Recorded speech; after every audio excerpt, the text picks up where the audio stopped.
బంగారాన్ని అక్రమంగా తీసుకొచ్చారన్న కారణంతో కన్నడ నటి రాన్యా రావును పోలీసులు అదుపులో తీసుకున్నారు.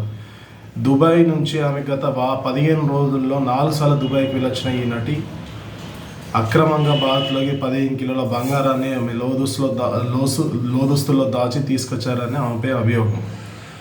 ఈమె గత వారం రోజుల నుండి ఈమెపై నిఘా ఉంచిన కన్నడ DRI పోలీసులు ఎట్టకేలకు గత రాత్రి ఆమెను అదుపులోకి తీసుకున్నారు.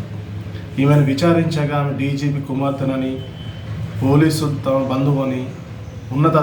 ఉన్నతాధికారి తన బంధువునని అధికారులతో చెప్పడం జరిగింది. ఈమె ప్రముఖ నటుడు సుదీప్ కిచాతో 2 సినిమాల్లో హీరోయిన్గా నటించింది. ఈమె తదుపరి సమాచారం మనకు తెలియాల్సి ఉంది. ఈమె అక్రమంగా తీసుకొచ్చిన బంగారం విలువ దాదాపు 10 నుంచి 12 కోట్ల విలువ ఉంటుందని అధికారులు అంచనా.